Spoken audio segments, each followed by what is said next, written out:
رسم القلب او الاي سي جي. ايه هو الاي سي جي؟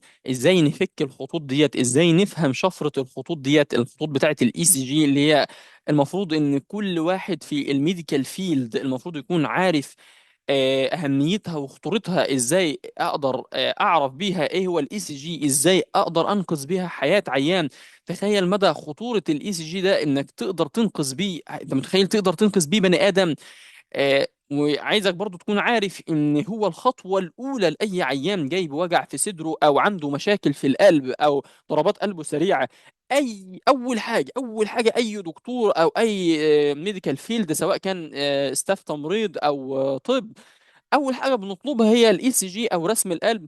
فانت لازم تقدر تقراه بسهوله جدا وبسرعه كمان، عشان تقدر توجه العيان صح، تشخصه صح، تقول له ايه هي الخطوه اللي هيعملها بعد كده. فتعالوا مع بعض نعرف ايه هي الرسومات ديت بسرعه كده. الكورس ده بعنوان ان شاء الله اي سي جي فروم زيرو تو هيرو، احتراف الاي سي جي. واوعدك انك في نهايه الكورس ده هتقدر تقرا الاي سي جي ده بسلاسه وبسهوله جدا جدا. طيب ازاي او ايه هو الوقت اللي المفروض اقرا فيه الاي سي جي؟ المفروض اقل من دقيقه. ان شاء الله في اقل من دقيقه هتكون قدرت تفك شفره الاي سي جي ده وتعرف ايه هو الاي سي جي. فعشان ما اضيعش وقتكم يلا بينا نبدا الحلقه الاولى، وهي بعنوان Introduction to ECG، مقدمة للاي سي جي. هنعرف فيها ايه هي الخطوط ديت وازاي الخطوط دي جت، إيه هو الاي سي جي، وات از اي سي جي، ازاي بيشتغل الاي سي جي ده، ازاي اقدر اقرا الخطوط ديت. فيلا بينا عشان ما نضيعش وقتكم. ويخليك متأكد انك تشاهد الحلقة للآخر عشان تفهم بالظبط كل التفاصيل، لان كل حاجة حرفيا يعني الكورس ده خد مني مجهود كبير جدا جدا عشان اقدر انقله لك بالصورة ديت. Introduction to ECG. ايه هي كلمة اي سي جي ديت؟ كلمة اي سي جي ديت اختصار لكلمة اسمها الكتروكارديوجرام. الكتروكارديوجرام خدنا اي سي جي. طيب الاي سي جي ده جه منين؟ اخترعه العالم الالماني، العالم الهولندي ويليام انثوفين، الدويتش فيسيولوجيست. الراجل ده هو اللي اخترع البراكتيكال اي سي جي، وخد عليه جائزة نوبل سنة 1924. انت متخيل أهمية وخطورة الاي سي جي؟ الراجل ده المفروض العالم كله يرفع له القبعة حرفيا. انت بالاي سي جي ده بتنقذ ملايين الناس. فيعني حاجة يعني عظيمة جدا. طيب ايه فكرة الاي سي جي ده؟ الاي سي جي ده او الجهاز ده اللي بيحول، يعني بيعمل ايه؟ يعني ايه الفكرة بتاعته؟ عفوا، الجهاز ده بيعمل recording of electrical activity of the heart into drawing، يعني بيحول كهربية القلب او كهربة القلب في صورة رسومات. الرسومات ديت مطلوب من حضرتك انك تقرأها عشان توجه العيان، توجه العيان صح، توجهه للمكان الصح، توجهه تقول له يعمل ايه، تديله أدوية ايه، تشخيصه هو ايه. طيب ازاي بعرف الكلام ده؟ او ازاي الاي سي جي ده الجهاز ده بيحول كهربة القلب لصورة رسومات؟ عن طريق حاجة اسمها الكترودز. عن طريق ايه؟ الالكترودز. تعالوا مع بعض هوريكم ايه هي الالكترودز ديت.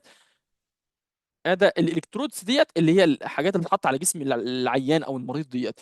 بتبقى عباره، احنا عندنا نوعين من الالكترودز وهنعرفهم، يعني خليها قدام شويه. حاجه اسمها تشيست الكترودز وليمب الكترودز. ليمب ليدز اند تشيست ليدز. الليمب اللي هو الاطراف، يعني ايديه ورجليه، انما التشيست الحاجات اللي بتتحط على صدر العيان. تمام. طب ايه هو الهدف من الاي سي جي ده؟ يعني اعرف ايه يعني فايده الاي سي جي ده ايه؟ ان انا اعرف التغيرات في الريت والريزم. الريت والريزم، نبض القلب. نبض القلب هل هو سريع، هل هو بطيء، هل هو منتظم، هل هو مش منتظم. طبعا الريت والريزم ده بنشخص بهم امراض كتير جدا جدا يعني، بس قدام في الكورس هنعرف. بس انا في المقدمه بقول لك يعني ايه هي الفكره الاي سي جي ده، بنعرف بيه ايه. الريت والريزم، سايز اوف تشامبرز، يعني غرف القلب. طبعا كلنا عارفين ان القلب ده يعني اربع غرف: تو في الاتريا، اتنين في الاتريا فوق، واتنين في الفنتريكل. آه هنعرف مع بعض ايه هو سايز اوف تشامبرز. هل القلب ده كبر؟ ايه هو اللي كبر في القلب ده؟ هل هو الرايت تشامبرز او الليفت تشامبرز؟ هنعرف هو عنده رايت فنتريكولار هايبرتروفي ولا ليفت فنتريكولار هايبرتروفي. كبر القلب ولا لا، ولا حجمه طبيعي. هنعرف كل ده. بريكارديال افكشن، الغلاف اللي بيحوط القلب هل هو اتاثر ولا لا. المايوكارديال افكشن، وده بص فيري كريتيكال، مهم، فيري سيريس. انت متخيل تنقذ حياه عيان؟ والله تنقذ حياه عيان بالموضوع ده. افكت اوف دراجز زي الديجيتالز بتاثر على القلب. هنعرف كل ده بالتفصيل الممل في نهايه الكورس ده باذن الله. بس دي كده مقدمه. والالكترولايت تشينجز، التغيرات اللي بتحصل في الالكترولايت ازاي ممكن تاثر على القلب. 7 حاجات. طيب احنا قلنا ان احنا الاي سي جي ده بينقل كهربيه القلب في صوره رسومات. لازم تكون عارف ان كل ليد، احنا اتفقنا ان هم عندنا نوعين، حاجات بتتحط على صدر العيان وحاجات بتتحط في ايديه ورجليه. كل ليد بيصور معلومات من القلب. انت طبعا لو انت عايز تصور اي حاجه او تجيبها يعني بشكل كويس تعرف عنها معلومات اكتر، لازم تصورها من جهات مختلفه. عشان كده المسجون او كده اول ما بيخش السجن ان هم لازم يصوروه من كام جهه، من قدام من الجنب من وراه، عشان يعني يعرفوا شكله يحفظوا شكله. فالالكترودز ديت مش بنحطها وهم كده، لا ليها اماكن، وكل مكان بيوريك صورة مختلفة من القلب. ف each lead records information from a special angle of the heart، بنجيبها من زاوية مختلفة من الهارت، بنجيب منه لقطة. تمام. وديفرنت ليدز، الليدز المختلفة ديت بتديك different shapes. فتعالوا بينا نعرف ليتس تايبس. احنا اتكلمنا عن الموضوع ده، قلنا ان هما نوعين ليمب ليتس، ودولت 4 بنحط في ايد العيان وفي رجليه، اللي هو العلامات ديت الاحمر والاصفر والاخضر والاسمر ده. الليمب ليتس ديت نوعين برضو. يوني بولر، يوني بولر ده يعني بيقيس كهربة القلب في المكان ده بس، بيقارنه بالصفر في المكان ده بس. يعني القلب مثلا بيودي ناحية الإيد اليمين أو الإيد الشمال أو الرجل اليمين أو الرجل الشمال، بنقيس في المكان ده بس. وحاجة اسمها باي بولر ليدز، وديت بتديك 3 صور. اليوني بولر بيدوك 3 صور، والباي بولر بيدوك 3 صور. بس الباي بولر ديت هنعرف ليه بالظبط قلنا عليها باي، عشان هي بتقيس الفرق بين كهربة القلب في مكانين. يعني مثلا الفرق بين الإيد الشمال والإيد اليمين، الفرق بين الرجل الشمال والرجل اليمين. وتشيست ليتس ودولت 6. احنا عندنا 12 لقطة بناخدهم من القلب. 12 لقطة، لو جبت صورة رسم القلب هتلاقيها 12 وهوريها لك دلوقتي. التشيست بيديك 6 والليمب بيدوك 6.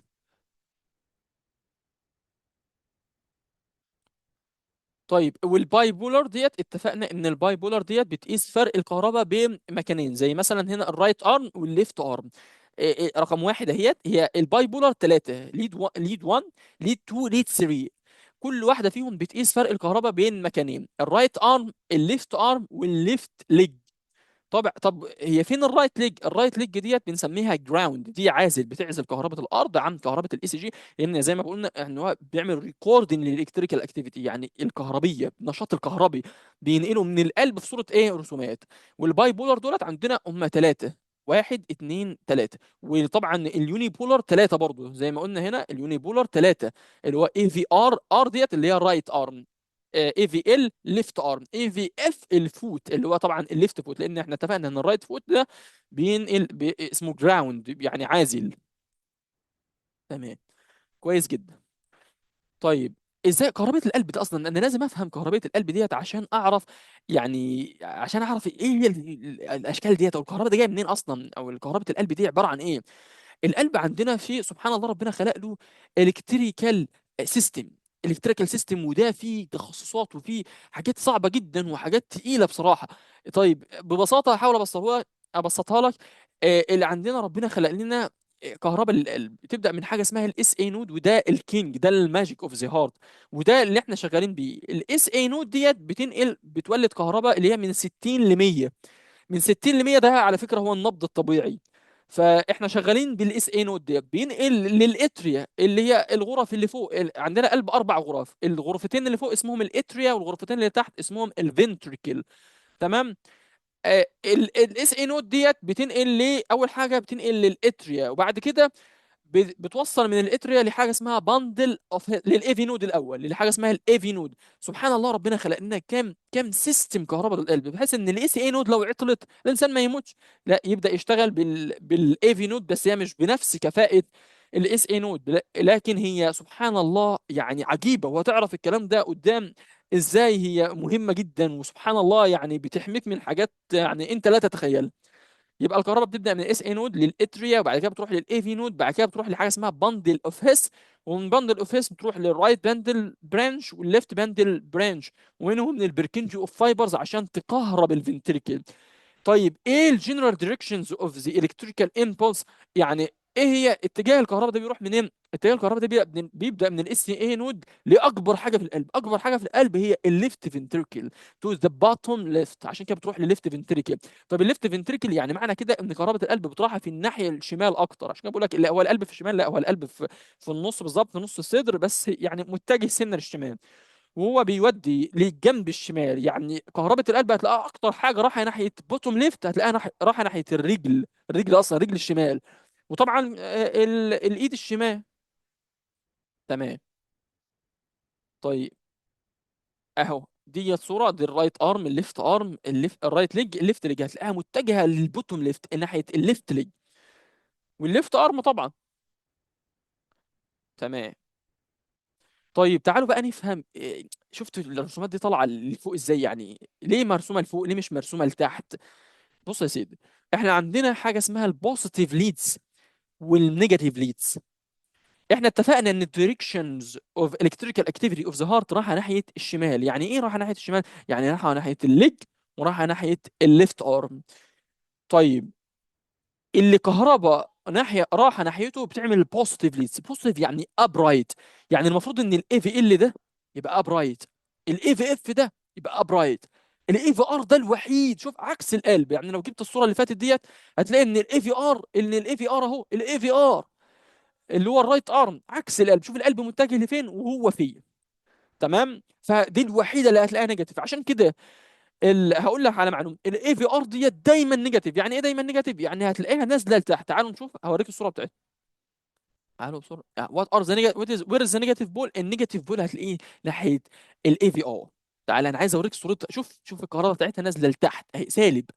الحاجه الوحيده لو لقيتها موجب، يعني لو لقيتها اب رايت، اعرف ان حاجه من الاثنين، يا اما العيان ده عنده باثولوجي يا اما الجهاز ده متركب غلط. طيب تعال نشوف الباي بولار ليدز. ركز معايا، شوف باي بولار اللي هي باليالو، باليالو كلر، باللون الاصفر ده، هتلاقيها كلها بوزيتيف. ليه؟ لان بتقيس كهرباء الفرق بين كهرباء القلب في نقطتين. يعني مثلا في ناحيه الليفت ارم والرايت ارم، احنا اتفقنا ان القلب بيودي. تعالوا عشان ما نلخبطش بعض يعني، او انتوا ما تتلخبطوش، تعالوا ايه نشوف صورة الباي بولر دي. تعالى يا عم، الباي بولر اهي. ثانية واحدة. الباي بولر اهي. شوف الباي بولر ده القلب بيقيس مثلا الفرق بين الرايت والليفت. الكهرباء بتاعت القلب رايحه ناحيتين، رايحه ناحيه الشمال. هنا هتبقى بوزيتيف هنا، وهنا بوزيتيف هنا، هنا هتبقى نيجاتيف. تمام. يبقى الليد 1، طب الليد 1 ده هيروح ناحيه البوزيتيف، ناحيه كهرباء القلب. تمام.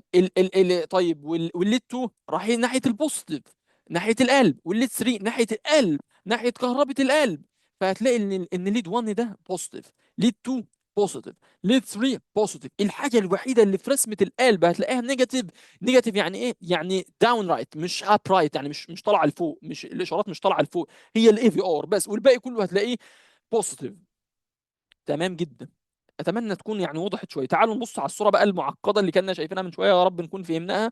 هتلاقيها بص يا سيدي، ليد 1 بوزيتيف، اي في ال بوزيتيف، ليد 3 بوزيتيف، اي في اف بوزيتيف، ليد 2 بوزيتيف. الحاجه الوحيده العاقه هتلاقيها هي الاي في ار، هو النيجاتيف. هو مش عاق ولا حاجه، هي ديت كهرباء القلب ماشيه كده، ماشيه عكسه. وعندنا طبعا التشيست ليدز وديت اماكنهم. يعني المفروض ان اي حد يكون عارف اماكن التشيست ليدز ديت اللي بحط عليها الليدز اللي على التشيست، بحطها على التشيست عشان اخد صور مختلفه جدا. 6 صور باخدهم من التشيست ليدز ديت، ودي الاماكن بتاعتهم بالترتيب. تمام. دي أهم، بص دي اهم حاجه عندي. السلايد ده مهم لدرجه يعني فوق ما تتخيلوا. ان في 1 وفي 2 بنقيس من السبتم. هنرجع تاني هوريك يعني ايه السبتم. الفي 3 وفي 4 الانتيريور ستريكتلي انتيريور، اللاترال في 5 اند في 6، الانتروسبتال من 1 ل 4، الانترولاترال من 3 لحد 6. تعالوا بقى نرجع. طبعا الاكستنسيف انتيريور يعني الانتيريور كله من 1 لحد 6. تعالى يا سيدي نرجع نشوف الصوره دي تاني اهي. اهي ده الصوره ديت اهي. فين الصوره دي؟ عايزين نشوفها بسرعه. اهي من واحد واثنين السبتم اوف ذا هارت، يعني نص الهارت بالظبط، اللي بيفصل الرايت اتري عن الرايت عن الليفت اتري، اللي بيفصل الرايت فنتريكل عن الليفت. شفت ده السبتما، الرايت فنتريكل والليفت فنتريكل. بص على الماوس، الرايت فنتريكل والليفت فنتريكل ده اللي بيفصلهم، ده السبتم. تمام. وال 3 اند 4 ده، 3 اند 4 ده شكل القلب من قدام. 5 اند 6 دول اللاتر. يعني اظن تكون واضحه واضحه جدا، لان هي بيس اوف كيك بصراحه. تمام. طيب البي، الموجه ديت الاولانيه ديت اسمها البي ويف. البي ويف ديت شفت اسمها اتريا ويسبر، اللي هي يعني كأن الاتريا، الغرف القلب اللي فوق ديت يعني ويسبر، يعني خبطه بسيطه كده. تمام. ديت اسمها اتريال كونتراكشن، يعني دقه القلب من فوق، اتريال كونتراكشن، اتريا من فوق بتنبض. تمام. طيب والكيو ار اس فنتريكال كونتراكشن، عنيفه قويه. كيو ار اس ثلاث موجات، وهنفهم مع بعض كل واحده بالتفصيل ودي بتعمل ايه. بعد كده التي ويف ديت الفنتريكولار ريبولاريزيشن، يعني خلاص الفنتريكولار يعني انقباض انبساط، ده الانبساط بتاعه، ده اللي هو الراحه بتاعته. طب امال الاتريا ما بيرتاحش ولا لأ؟ بيرتاح، بس بتبقى موجوده هيدن انسايد الكيو ار اس. ديت ببساطه إيه هي البي والكيو ار اس والتي ويفز. تمام. آه، طيب ايه، بص احنا لازم نفهم الحته ديت. طب هي ايه هي يعني الخط الافقي والخط الرأسي؟ بص الخط الرأسي ده او الفيرتيكال، يعني الفيرتيكال لاين ده، ده بيقيس الكهربيه، الفولتج او الامبليتيود، هل الكهربيه دي عاليه ضعيفه واطيه كده. طب الديوريشن او التايم ده الخط الافقي بيقيس. يعني مثلا المفروض ان النبضه، المفروض تخيل دي نبضه كامله خدت قد ايه وقت، ده الديوريشن. طيب إن الوقت ده احنا بنقيسه ايه؟ المفروض ان احنا بنقيسه بالسمول سكويرز. يعني السمول سكويرز ديت اللي هي المربعات الصغيره، في مربع كبير وفي مربع صغير، تعالوا نبص عليه. ده المربع الكبير، كل يعني خط من فيرتيكال هتلاقيه خمس، هوريزونتال هتلاقيه خمس مربعات صغيره. المربع كله على بعضه 2 من 10 ثانيه. يعني المربع الكبير بياخد وقت قد ايه في القلب عشان نقيس الكهرباء بتاعته؟ 2 من 10 ثانيه. الصوره دي مهمه قوي، الصوره دي في غايه الاهميه، انا اصريت اجيبها في الحلقه الاولى عشان هتسهل عليا حاجات كتيره قوي في الحلقه الثانيه. طيب ركز معايا قوي. احنا اتفقنا ان المربع الكبير 2 من 10 ثانيه. لما جينا نحسبها طبعا هم خمس مربعات كبار، يبقى المربع الصغير لقيناه 4 من 100 ثانيه. طبعا 2 من 10 على 5 ده شغل كي جي 1، هتلاقيها 4 من 10 ثانيه. تمام. يبقى المربع الصغير 4 من 100 ثانيه، والمربع الكبير 2 من 10 ثانيه. تمام. طب انا لو عايز احسب خمس مربعات كبيره، خمس مربعات، يبقى هضرب 2 من 10 في 5، هيطلع لي ثانيه. انت عايز توصل لايه؟ هقول لك دلوقتي انا عايز اوصل لايه، بس خليك معايا. يبقى خمس مربعات هتطلع لي بثانيه. طيب 30 مربع، 30 مربع كبير، 30 مربع كبير هضرب 30 في 2 من 10 هتطلع لي بست ثواني. 30 مربع كبير المفروض هتطلع لي بست ثواني. ست ثواني، جميل. طب انا عايز اوصل لايه؟ انا عايز اوصل لدقيقه. هي الدقيقه كام ثانيه؟ الدقيقه 60 ثانيه. يبقى المفروض ان انا هضرب الرقم ده في 10. ما هو 60 ثانيه مش الدقيقه 60 ثانيه، عشان انا بحسب نبض القلب يا جماعه في دقيقه. فانا عشان عايز بس اوصل لكم، انا عمال بحسب الكلام ده كله، حاسس ان انا يعني دوشتكم، بس انا عايز اوصل ان انا عايز احسب نبض القلب في دقيقه. طيب احنا اتفقنا ان بالحسبه ديت المفروض ان 30 مربع كبير 6 ثواني. يعني المفروض عشان اوصل لدقيقه اضرب في 10، يعني 300 مربع كبير هيبقى 60 ثانيه. يعني هشوف 300 مربع كبير 60 ثانيه يعني ايه؟ يعني 1 مينت، يعني دقيقه. انتوا فهمتوا الفكره ديت؟ 300 مربع كبير يعني ايه؟ يعني دقيقه. المعلومه ديت لازمتها ايه؟ هتعرف بعد كده في الحلقات الجايه. اتمنى تكونوا استفدتوا، اتمنى تكونوا عرفتوا يعني ايه رسم القلب، وازاي جت يعني الخطوط ديت والرسومات ديت، وازاي الجهاز ده بيشتغل. ان شاء الله في الحلقات الجايه هنبدا نفصل يعني كل حاجه عن رسم القلب، البي ويف ديت ايه مشاكلها، الكيو ار اس، التي ويف، كل حاجه نبدا نعرفها بالتفصيل ان شاء الله في الحلقات الجايه. اتمنى انال دعمكم، ولو حد عنده اي سؤال يا ريت يعرفني في الكومنتس، واتمنى تكون استفدتوا. شكرا جزيلا، كان معكم دكتور شمس حامد. Thank you so much.